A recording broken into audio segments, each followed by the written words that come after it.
This is Wrestling with Wrestling's Past and Present. I'm Tim Kurt. I'm Roland Bueller. And today it is episode 35, and it's all about ECW Heatwave 1998, the show that was voted the best ECW show of all times. We'll break it down and see if it lived up to that expectation. Yeah, we had a little bit of an ECW trend the last couple of weeks. We had the Invasion last week, which involved the new ECW, which was and then the first Heatwave that we watched the week before that was a very impressive show. So it's going to be tough to beat that show, I think. And you and I kind of talked a little bit about what we thought. Well, we'll save it for the show. But watching that first Heatwave of '99. That show was a really, and we even touted it as probably the best show we've seen since we started doing the podcast. It was a very good show. And some of that might have been because it was new, and maybe that's why we have different thoughts of '98. Maybe it's because it's not as new. But yeah, we'll give you our thoughts, and you guys can let us know what you think, and we'll go from there. Absolutely. So there was 7 total matches, 1 dark and 6 on the card. We'll break that dark match. Well, we can't really break down the dark match, but we can discuss it a little bit here like we always do. I love this team name, the Hardcore Chair Swingin' Freaks. That's a legit team name. It's Balls Mahoney and Axel Rodden getting a win over the FBI, which was Little Guido and Tracy Smothers. Don't have a time on that one. But I would thought this match would be pretty good. I mean, Balls Mahoney is an ECW original. The fans crazy behind him all the time. And the FBI, Little Guido, can really work. You might know him as Dunzio. We discussed him on Heatwave 99 as well. He's a good worker. So I would have thought this match would be pretty entertaining. Yeah, he's a hell of a hand. Quote Bruce Pritchard or JR, any of them, they all seem to use that term. So, yeah, it's tough not seeing it, not knowing how the match went, but knowing that we saw him the previous week, 2 weeks ago, and the show he put on then, him being Nunzio, Little Guido. So yeah, it had to be good. And like you said, Balls Mahoney and Axel Rotten, for those guys were kind of stalwarts in the ECW realm. So it couldn't have been a bad match. I wouldn't have thought. It's surprising they weren't on the main card. Yeah, I thought that you would have wanted them, especially with the name identity of those guys. You would have thought you would have wanted them on the main card, but I guess you got to put somebody out first to get the crowd going, and that's what they decided to do. Absolutely. We kick off the actual show with the singles match. You have Just Incredible, along with his posse, as they've been called throughout the show. You have Jason, Nicole Bass, and Chastity getting a win over Jerry Lynn. Just under 15 minutes here. You may know Nicole Bass from her Val Venus storyline in the WWF days. This match was a pretty solid opener. You got 2 really good workers here. Just Incredible, who I believe they said was 24 at the time. Jerry Lynn, who's a veteran in this business, working with AEW now. So two really talented wrestlers here. I thought it was a good way to kick off the show. Yeah, I think Jerry Lynn's super underrated, and I think that's because he was never really mainstream besides ECW. He never really had a run at WWE or WWF at the time. Or WCW. He never really had that big mainstream run, so I think that hurt him a little bit. But any of the fans that watched ECW religiously know how good Jerry Lynn was. He was a great wrestler, and yeah, I don't think he could have started based on what's on this card. I don't think he could have started it better than the way they did. And yeah, Just Incredible. Like you said, the weird posse of friends there that Just Incredible had with him, like you said, Nicole Bass, Howard Stern, fame really with where she started. Yeah, and then with Buff Bagwell's lookalike there. Yes, Jason Knight. Which we discussed a couple of weeks ago. So it was funny. They had that one spot where Nicole Bass gets crotched and Joey Styles goes right in the balls. He goes, "You're not gonna tell me otherwise. I don't care." It's like that wouldn't age well now. Nope. He implied Nicole Bass had balls, and she might have. We don't know. She was a big, jacked up woman, and who knows? I'm not one to say if she had balls or not, but Joey Styles thinks that she did. So yeah, no, it was a good way to start the show, I think. Yeah, absolutely. Next up is another singles match. You have Chris Candido along with Tammy Lynn Stitch, which you may know her as Sunny from WWF days, getting a win over Lance Storm in 11 minutes. We've talked a lot about Lance Storm the last couple weeks, Heatwave 99, the WWF Invasion pay-per-view. You know our thoughts about Lance Storm as one of the better wrestlers that you're ever going to find. I wasn't too familiar with Chris Candido's work before watching this, so I'm glad I got to watch this one. I was pretty impressed with this one. I thought it was a solid match.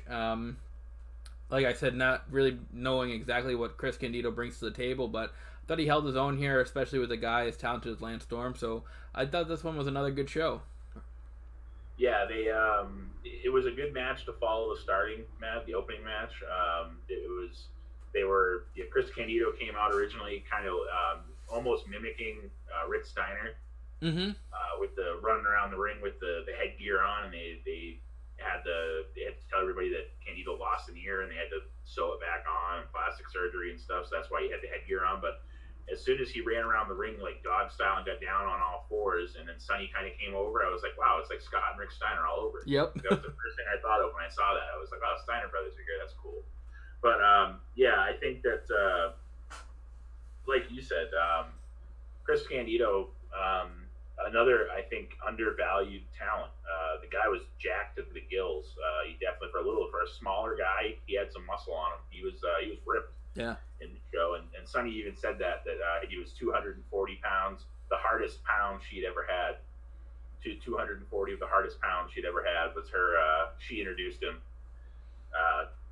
So it was nice to see, Sonny and Tammy at the time. That was kind of a surprise to the show, I guess, that she was there. And these two, used to be tag team champions together. Mm-hmm. So it was kind of a cool storyline. And yeah, it was a great match. A lot of gaga at the end, though. Unfortunately, I think it kind of took away from the match, a little bit of gaga at the end with the powder and then the referee getting involved, the referee ripping Sonny's top off. But the finisher, that move that he throws, he being Candido, throws Lance Storm off the top with like an inverted power bomb type move. He throws him almost all the way across the ring. Yeah. That was I don't care who you like. Oh, wrestling's fake. Yeah, tell you what. Let's let somebody like Candido throw you 3/4 of the way across the ring, land on the ring, and you tell me it's fake. Because I don't care who you are. That had to hurt like hell because he was 8 to 10 feet in the air, and Lance Storm got chucked 3/4 of the way across the ring. So it was a cool finisher for the match, but yeah, a lot of gaga leading up to that. But it wasn't a bad match. It didn't take away from the match. It's just too bad that there was so much gaga in that one spot in the match leading up to the final part of the match. But it was a pretty solid match altogether. Chris Kenito's another guy that we lost way too soon. He died in 05. Been dead for 15 years now. April 28th, 05 is when he passed away. So, it's interesting. You'd wonder if that had happened, you'd wonder where Tammy would be now. She's in a lot of trouble right now. She's been out of jail. She's done some stuff that porn, all kinds of weird things that you wouldn't have expected her to do, but she needed money.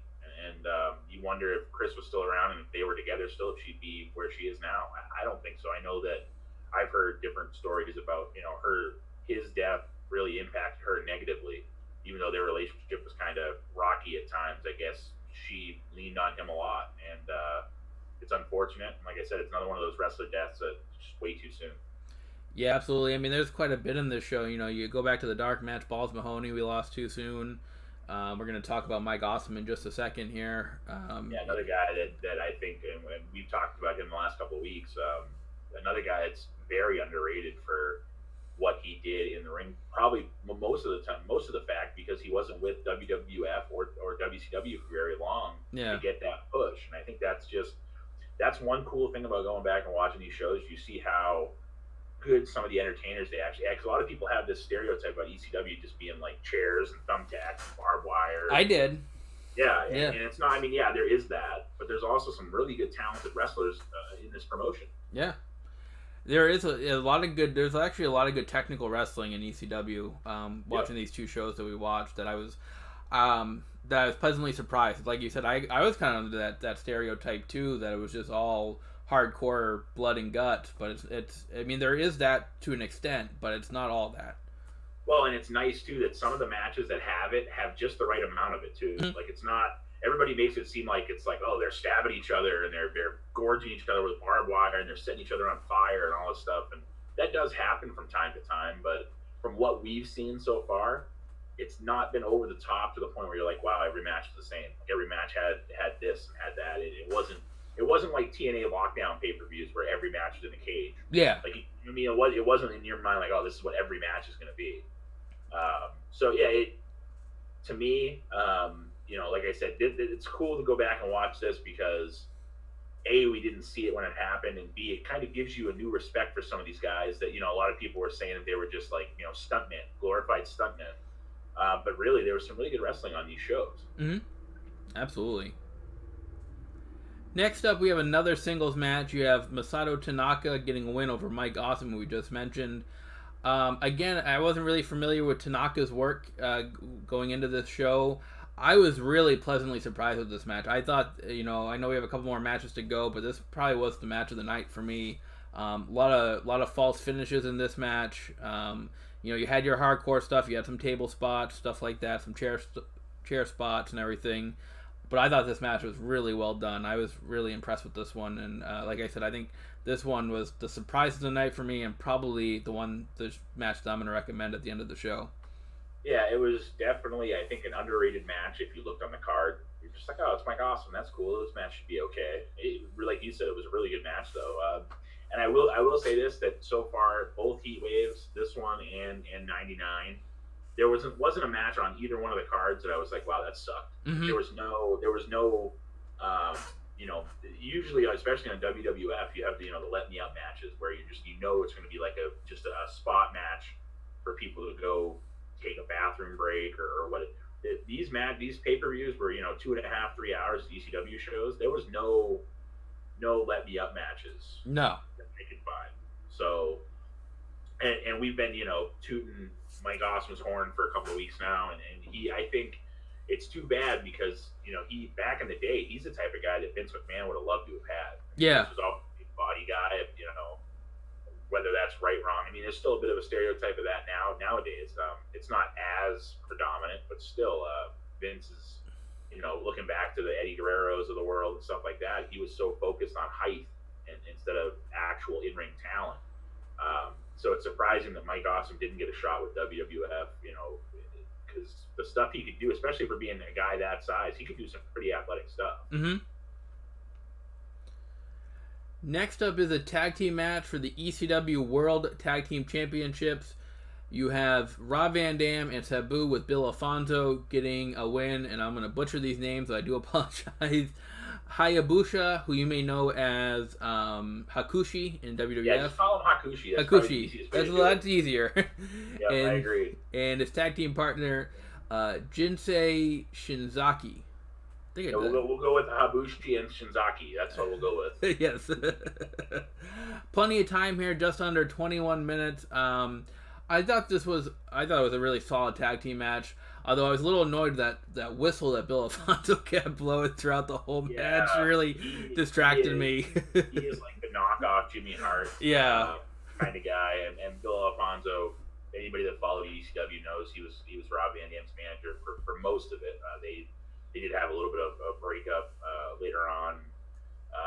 But if you remember, the last pay-per-view, a year later than this, Bill Alfonso was still trying to be peacemaker between Sabu and RVD a year later.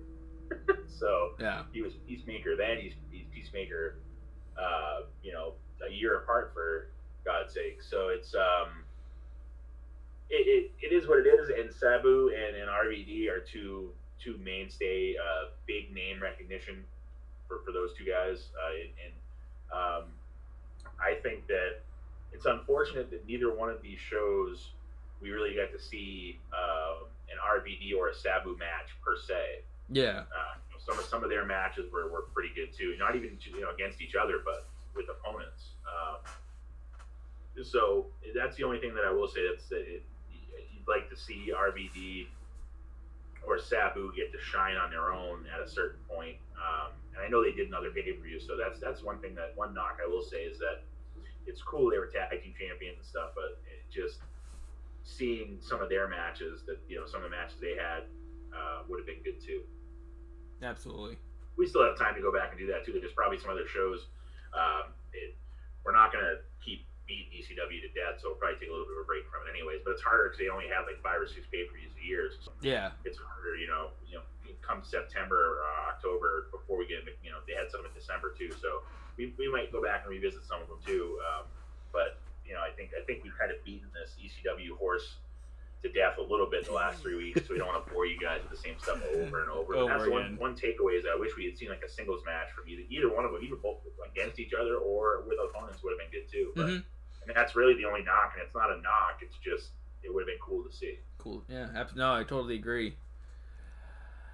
Next up is a Falls Count Anywhere match for the Unsanctioned FTW Heavyweight Championship. You have Taz, who's the reigning champion, getting a win over Bam Bam Bigelow by submission with the Taz mission in about 13 minutes and 21 seconds here. Again, another good match. When Bam Bam came out, I thought he looked good. I thought he looked leaner than he did back in his WWF days, or what I'm used to seeing. So I thought Bam Bam looked really good here. There's a cool spot, a DDT through the rampway, which Joey Styles thought the match was over, but both emerge, and then Taz attacks him with the Taz mission, gets the win, and retains the FTW title. And the FTW title is current right now, too, with Taz bringing it to AEW and presenting it to Brian Cage. Yep. So I thought that was a pretty cool, we come full circle 22 years later. You have the exact same belt that Taz had is now on Brian Cage, which I thought was pretty cool. But yeah, no, this, there was a cool storyline with this match, which was really neat. They had this was really the first match on the show that they had like a really detailed backstory. Paul Heyman narrated the thing, and it was like a 5-minute video of like, hey, this happened then, and then this happened, and it was a cool story, and this really started from Bam Bam putting Taz through the ring. Mm-hmm. So obviously going through the rampway, it was kind of a continuation of that storyline. But yeah, I think these two guys are big bulls, and they put on a great match. Like you said, Bam Bam looked fantastic for a guy that's usually bigger than that. He looked like he was in great shape, and I wouldn't want to meet Taz in a dark alley now. No. Taz, might not be the tallest guy in the world, but I think he's technically the definition of a brick shithouse. He is built so sturdy for a guy, and he's a no nonsense guy, and that's what this match was. There wasn't a lot of flips. There wasn't a lot of. This was an old school,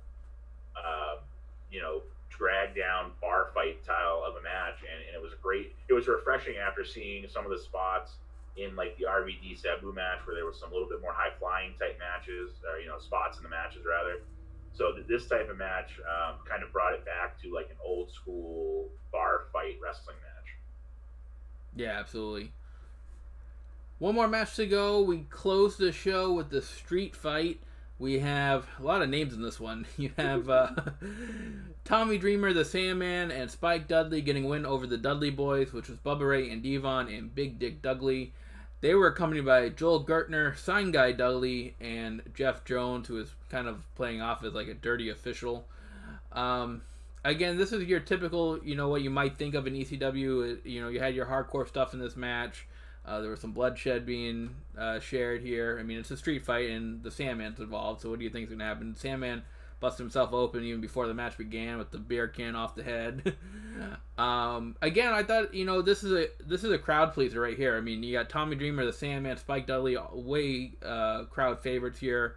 The Dudley Boys giving heat. They cut a promo before this one that was not nearly as bad as the one that they cut in 1999. I mean, they're still a little bit bad, but not. You could probably repeat a lot of it as opposed to the promo in 1999.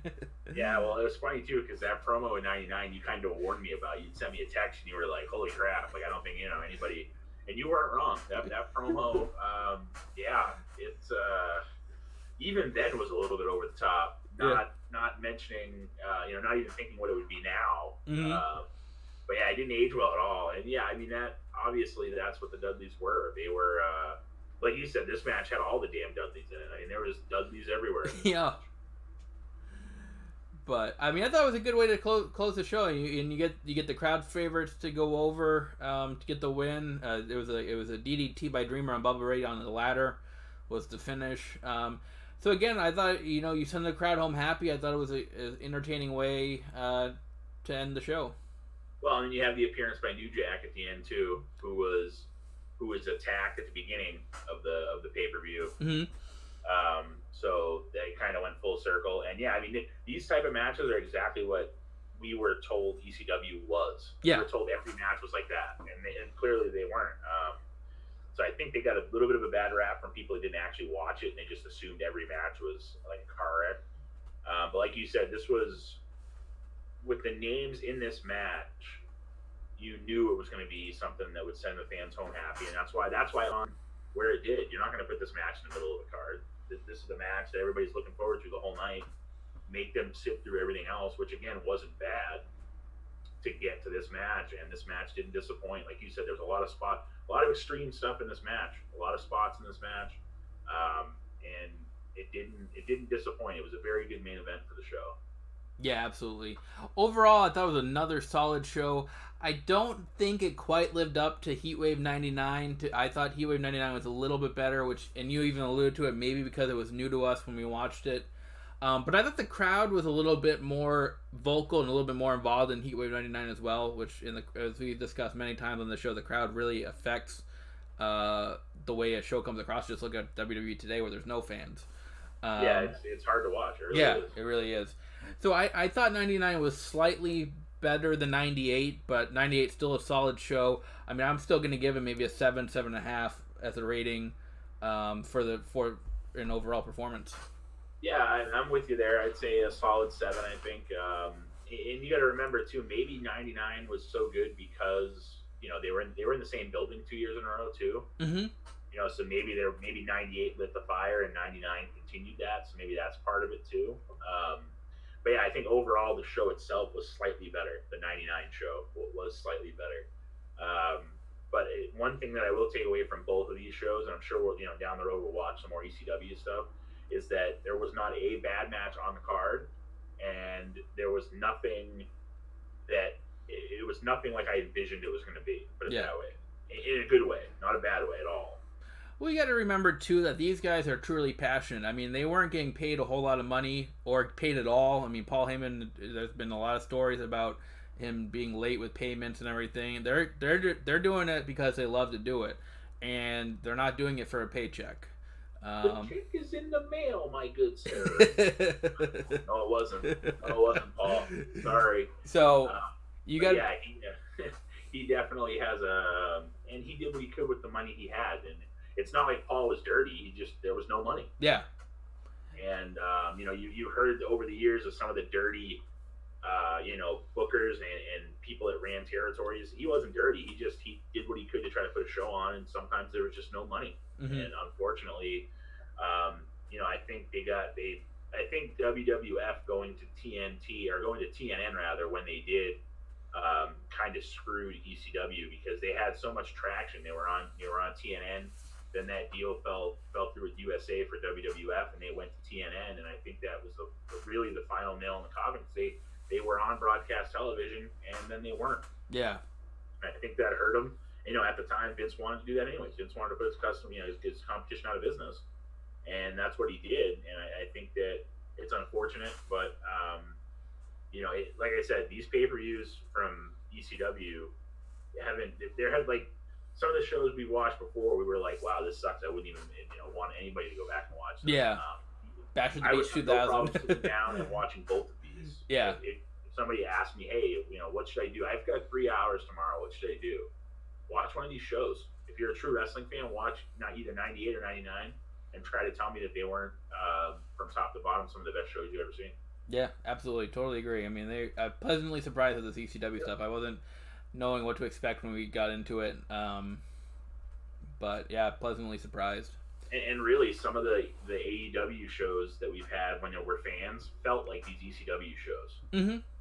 Some of the the Double or Nothings and stuff like that they've had when they've actually had fans felt almost old school like these ECW shows did, which is what makes AEW, I think, a better all-around product to people that appreciate the history of wrestling. Yes. So, I mean, it's true with having, guys like Arn Anderson and Tully and stuff. I know this is an AEW thing, but I'm just saying it shows you that they at least acknowledge their past.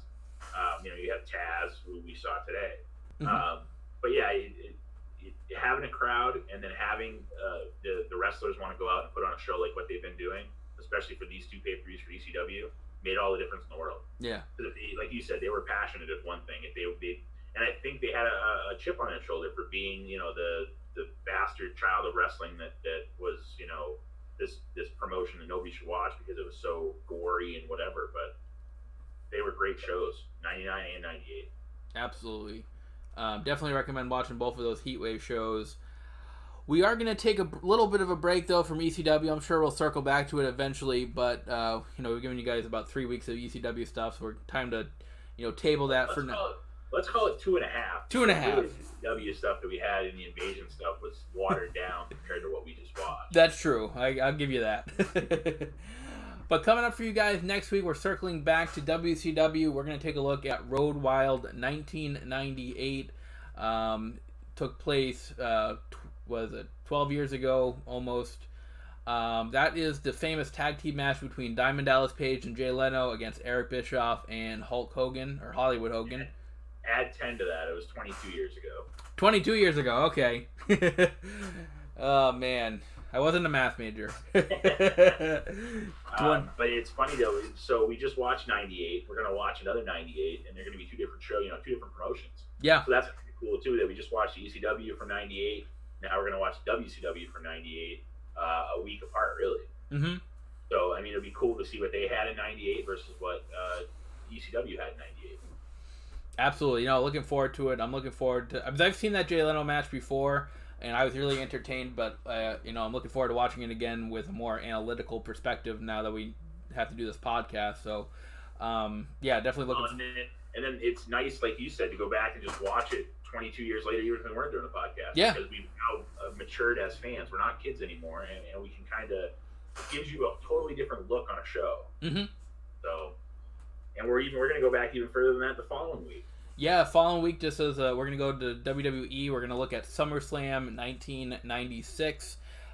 You have Shawn Michaels and Vader on top there. You also have the famous Boiler Room Brawl between Mankind and Undertaker. So I'm really looking forward. This was a Tim Kurt request. Yes. He wanted to see the Boiler Room Brawl match again, and I did. I have no problem with that. It's got Shawn Michaels on it, so I have no problem with 1996, 97, 98 WWF. Yeah. So it's just, we're bringing you some older, 96, 97, 98 stuff that, we might have seen when we were kids or saw parts of it, but it's cool to kind of go back and revisit it as an adult. And, I say adult, we're both just big kids. Yeah. But it's fun to go back and look at it from a different perspective and some of the stuff we saw when we were younger. Yeah, absolutely. Looking forward to the next 2 weeks. Hopefully you guys are looking forward to the next 2 weeks as well. So thanks for listening. That was our rundown, ECW Heatwave 98. We have Road Wild 98 for you next week. Following week, SummerSlam 1996. That's what's coming up for you. In the meantime, everybody stay safe. Take care. We will be back next week here, Saturday at 5. Until then, I'm Tim Kurt. And I'm Roland Bulis. And this is Wrestling with Wrestling's Past and Present.